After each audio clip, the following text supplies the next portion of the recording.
Capítulo 7. Volte ao primeiro amor. Até agora, amado, usei muitos exemplos pessoais das lições que o empurraram. Me trouxe para mostrar que uma vez que sua mente está desperta e direcionada para o bem, o inimigo não poderá lhe causar mal nem enfraquecê-lo. Com o título deste título, Volte ao primeiro amor, quero compartilhar uma lição importante para Deus me ensinou. O que o ataque naquele palco apenas reforçou. Recordo uma passagem das Escrituras do livro do Apocalipse de São João, com o qual o Senhor me falou.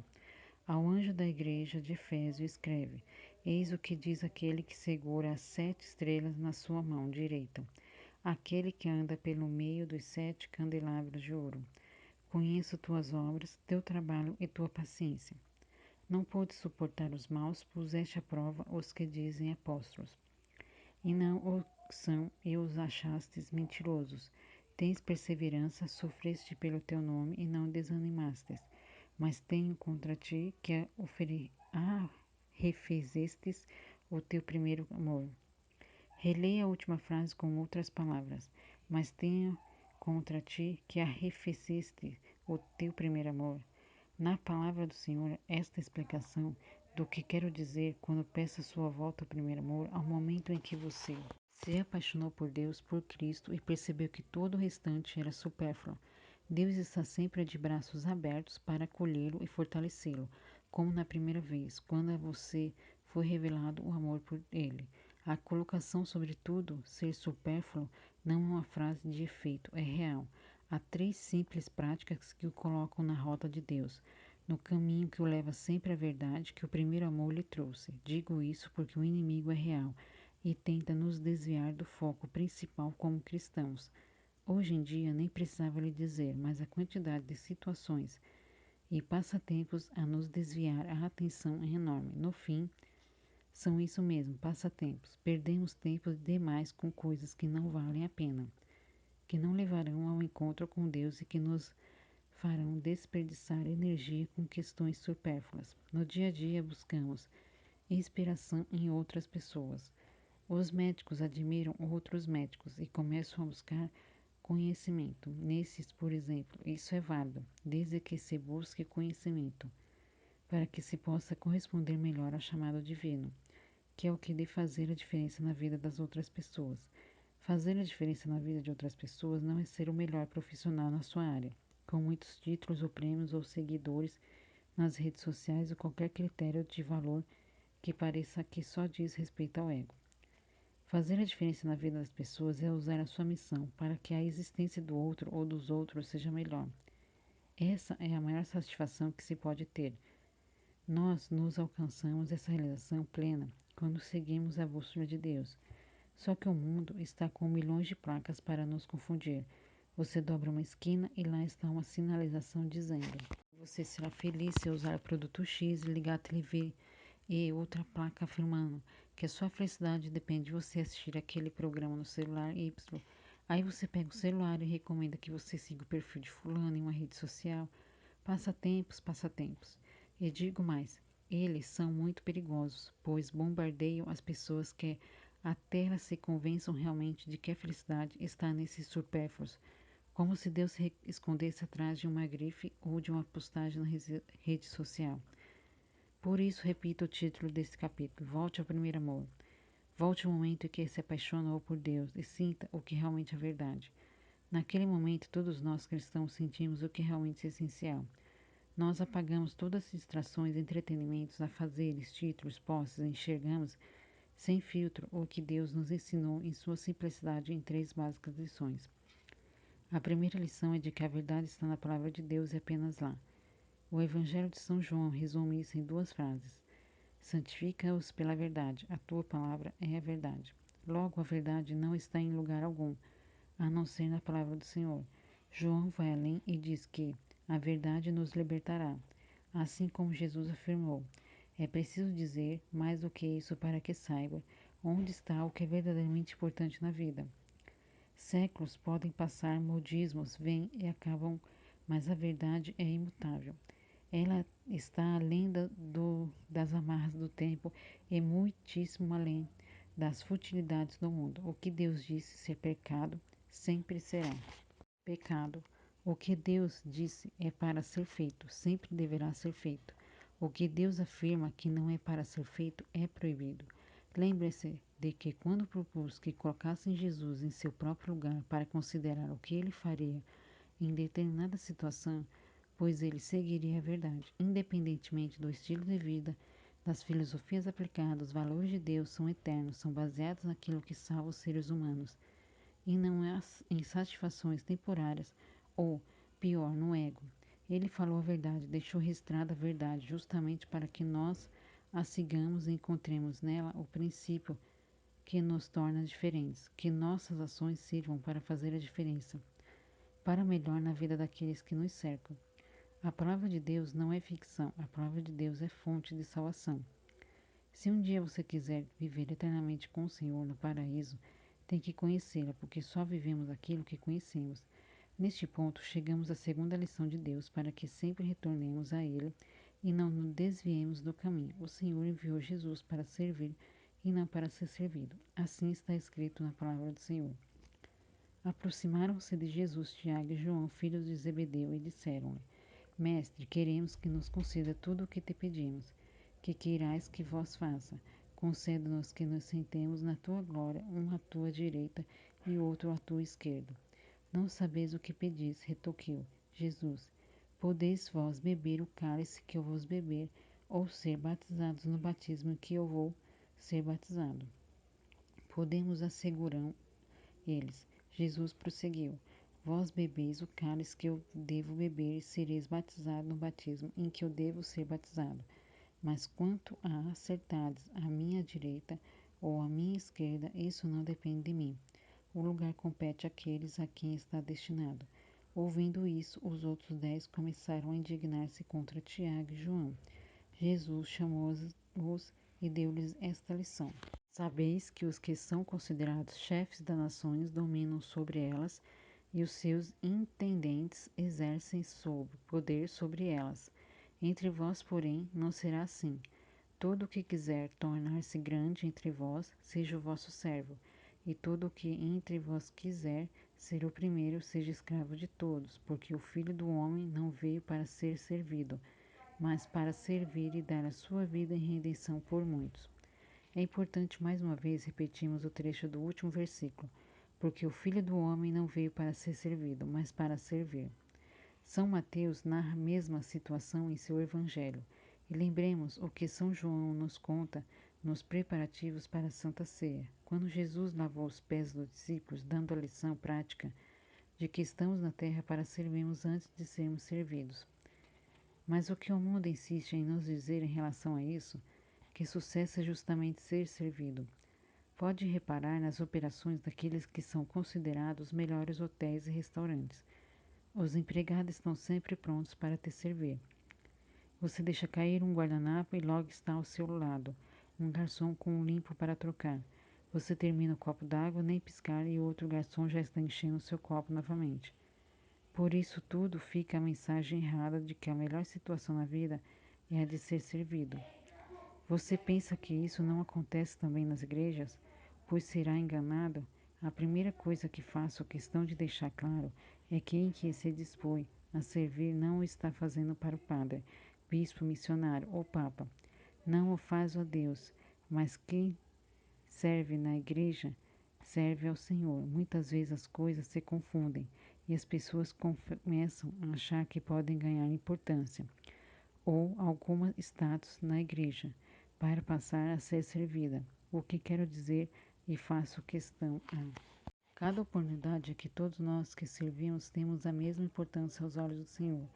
Pode ser a pessoa que distribui folhetos para ajudar ao acolhimento, o músico que toca violão, a pessoa que deixa banheiros limpos para os fiéis ou quem proclama a palavra de Deus. Estamos todos em comunhão para servir. Essa é uma das principais lições que a igreja pode dar.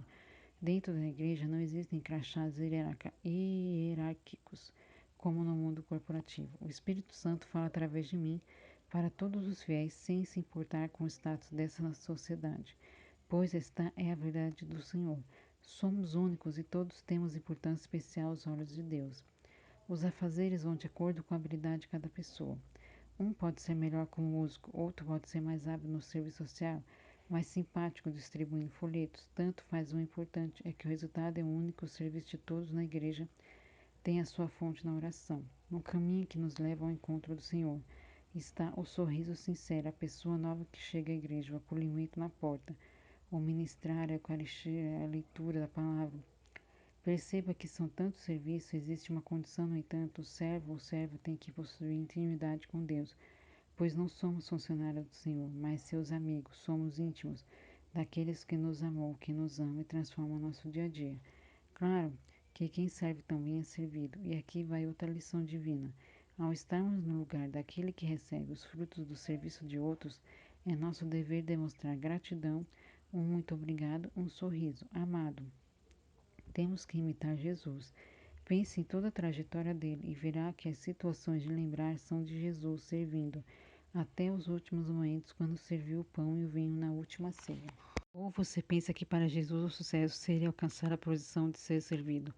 Lembre-se da passagem do Evangelho de São Lucas, quando Cristo aceitou jantar na casa do Simeão, um fariseu que desconfiava dele. Havia no povoado de Simeão uma mulher conhecida como pecadora. Esta, ao saber da presença de Jesus, quis lavar-lhe os pés. Ela os banhou com lágrimas, secou com os próprios cabelos e os ungiu com o perfume que possuía. Jesus foi questionado pelo fariseu sobre deixar-lhe lavar por uma pecadora. E qual foi sua resposta?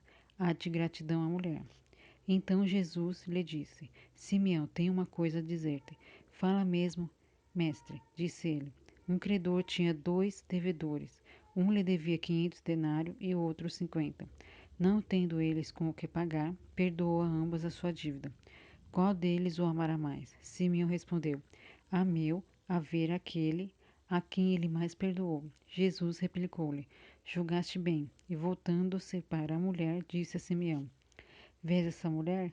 Entre, entrei em tua casa e Simeão e não me deste água para lavar os pés, mas esta com suas lágrimas regou-me os pés, enxugou-me com seus cabelos, não me deu ósculos, mas esta, desde que entrou, não cessou de beijar-me os pés. Não me ungiste a cabeça com óleo, mas esta com perfume ungiu meus pés. Por isso te digo, seus numerosos pecados lhe foram perdoados, porque ela tem demonstrado muito amor. Mas ao que pouco se perdoa, pouco ama. E disse a ela: Perdoados te são os pecados. Esta passagem da palavra do Senhor mostra em toda a simplicidade de Jesus muitos dos pontos que tratamos até aqui. Jesus não julgou, não se posicionou com superioridade ou inferioridade, apenas aceitou e foi grato a quem demonstrava na prática o desejo de servir. Não sei sobre você, mas uma de nós maiores felicidades que tenho é saber que fui instrumento de Deus ao servir alguém para o bem. Posso estar cansado da correria cotidiana, de celebrar missas aqui ou acolá, mas quando vejo Deus me usando para tocar vidas, não existe alegria maior que possa sentir. Isso só oferece o que sempre digo, que a alegria real não está em possuir milhares de bens, carros, novos títulos. A alegria era fazer o bem para o outro, é incomparável, afinal é verdadeira. Quando criança, li um livro que me marcou muito, infelizmente não me recordo do título, mas a mensagem que guardei é importantíssima. Era sobre um menino que queria ser feliz e saiu em busca desse objetivo. A caça da felicidade o levou ao mundo inteiro. Ele passou por todos os tipos de situação que acreditamos trazer felicidade constante. O menino cresceu e adquiriu bens, foi servido, foi tratado como nobre, participou de experiências consideradas inesquecíveis, só que eram satisfações momentâneas e depois ele sempre sentia um vazio interior. Ao fim de uma longa jornada de busca, ele decidiu voltar para casa, já que tinha passado por todos os lugares possíveis em sua aventura, e foi na simplicidade de sua casa, junto à família, que ele descobriu que residia a verdadeira felicidade. O que a história me ensinou é que a felicidade encontra-se no estar junto aos seus, na busca em fazer bem ao outro, que nunca encontraremos a felicidade que nos completa se trabalharmos mais para termos mais, viajarmos mais, possuirmos mais coisas, teremos mais roupas do que seria preciso para uma vida inteira. Por isso, Jesus nos mostra em seu exemplo a terceira lição que quero compartilhar nesse capítulo. A felicidade está em viver uma vida na simplicidade. Ele próprio escolheu nascer em uma família simples. em um local igualmente simples, mas onde todos tinham uma característica em comum: eram tementes a Deus. Pense no Senhor e seu comportamento durante a existência terrena. Jesus nunca pensou em acumular mais do que precisava para viver. Nunca transmitiu a mensagem confusa de que temos que possuir sempre mais para sermos mais felizes. Isso serve para propaganda. Você será feliz se comprar tal coisa. A felicidade está em morar em tal lugar. Não se deixe enganar. O inimigo sempre vai tentar convencê-la a ser consumista, criando um círculo negativo de relacionamento com os outros. Para ser consumista, você terá que ganhar mais. Para ganhar mais, você se convencerá de que existem dois caminhos: assumir responsabilidades que não lhe cabem ou agir de modo de tirar proveito dos outros. Está dando um sinal para fugir da simplicidade. Mais uma vez, mire-se no exemplo de Jesus. Durante o seu ministério, alguém já ouviu falar de que ele exigiu ser transportado de algum modo que não fosse caminhando para atender necessidades de uma localidade diferente? Ou que ele possuía mais do que sua própria roupa do corpo? Veja bem, amado, não estou falando que temos que viver da simplicidade absoluta de Jesus, pois aqueles tempos eram outros tempos e outra situação. Não é nossa missão, sim, viver uma vida de simplicidade e evitar as ilusórias tentações com que somos bombardeados diariamente sobre a receita da felicidade. Existe um movimento minimalista que surgiu no Japão de voltar à simplicidade, o que considero bastante oportuno. A sociedade japonesa prosperou economicamente na segunda metade do século passado, depois das guerras. Com a maior fartura econômica, iniciou-se a ideia equivocada que possa trazer mais felicidade, ou seja, estava lançada a receita para o consumismo desenfreado. Lembro-me de que tempos atrás eu ouvi relatos de pessoas que iam para o Japão e que encontravam objetos, principalmente os tecnológicos e mais caros que em perfeitas condições, descartados nas latas de lixo. O consumismo era tanto que as pessoas sequer pensavam em aproveitar os objetos comprados, pois se adquirissem um novo, aí sim ficariam mais satisfeitas. Compravam, por exemplo, uma TV de plasma da época, que era uma inovação, mas quando a indústria lançava um aparelho com funcionalidade ou um nome diferente, havia uma corrida desenfreada para descartar a novidade da semana anterior, a fim de substituírem pela novidade mais recente. Claro que com o passar do tempo perceberam que nada daquilo lhes traria satisfação, e o movimento minimalista surgiu para reforçar exatamente o oposto. Quem aderiu ao movimento livrou-se de maior parte dos bens e ficou somente com o básico e necessário. Houve pessoas que mantiveram seus armários com apenas duas calças, duas camisetas, um casaco e pouquíssimos outros itens de vestuário. Essas pessoas agora estavam muito mais felizes em relação à época de consumo exacerbado. O que essa história nos ensina é o que Jesus me mostrou há 2 milênios. A felicidade não está em possuir e também não está em não possuir. A felicidade está em viver de maneira que as coisas supérfluas não desviem sua atenção em relação ao que é verdadeiro. Ou seja, se sua rotina de trabalho tem como objetivo adquirir mais e mais dinheiro para conquistar poder aquisitivo a fim de comprar mais bens de consumo, pois algo lhe diz que com essa renda mais alta você será mais feliz, eu garanto que você deve parar e reconsiderar sua rota. Alcançar esse tipo de objetivo pode proporcionar satisfação momentânea, porém não mais que isso. E pense que entrar numa corrida ainda vai desviar tempo e atenção preciosíssimos e deveriam ser dedicados a quem você ama e merece. Pergunte a si mesmo se a rota que traçou vale a pena. Pergunte-se o que Jesus faria em seu lugar. A resposta está aí. O caminho para a verdadeira felicidade é esse. Não digo isso tentando convencer as pessoas a trabalharem menos ou realizarem menos, e sim para que tenham consciência de que darem prioridade às coisas e às situações que realmente merecem. Jesus nos mostra que menos é mais. Contudo, o que são esses menos e mais? Trabalhar menos horas significa menos dinheiro, mas se o seu resultado for mais tempo para desfrutar da família, de conversas e passeios no parque, de idas à igreja, considere nessa conta o valor de menos e o valor de mais. O mundo continuará lhe propondo que, mesmo para essas situações, você terá que possuir mais, terá que ter mais dinheiro para assistir a todos os filmes, comprar pipoca e refrigerante no cinema, depois passear no shopping e depois comprar tudo o que lhe chamar a atenção. E assim vamos entrando em uma verdadeira bola de neve. Amados, Deus quer nos alertar de que precisamos voltar ao primeiro amor, sim, voltar ao estado de compreensão de que o único fundamental é o Senhor. Ele nos mostrou que o importante é servir, levar uma vida de simplicidade e não sermos levados pela correnteza deste mundo que vive completamente fora de Deus. Céu e inferno são realidades eternas. Eles existem, não são peças de ficção. O que você está fazendo com sua vida vai te levar para o céu ou para o inferno. O que determinará seu destino eterno são as suas escolhas. O mal existe e quer levar com ele almas para longe de Deus. Por quê? Desde o momento em que o Senhor disse que criará o ser humano, o diabo passou a odiar a humanidade. Por isso, ele quer tirar o foco do que realmente é importante nesta vida. No julgamento final, o que vai pesar não é a sua conta bancária, seus títulos, suas teses, a sua fama. Nada disso, meu irmão, minha irmã. Só vão contar os rastros de amor e bondade que você deixou nas pessoas que encontrou pelo caminho. Por isso sobrevivi a um empurrão. O mal queria me destruir. No entanto, agora mais do que nunca vou evangelizar. Quero levar almas para Deus. Quero acordar pessoas para viverem para o essencial, para o que realmente importa nesta vida. Não sabemos quanto tempo temos de vida, se dias, anos, décadas. Por isso temos que estar preparados para o nosso encontro com Deus. Amado, não se deixe enganar. Volte para o beabá do Evangelho. Volte para o que Jesus nos ensinou. Sobreviver e viver na simplicidade. Sobre levar uma vida de intimidade com Deus.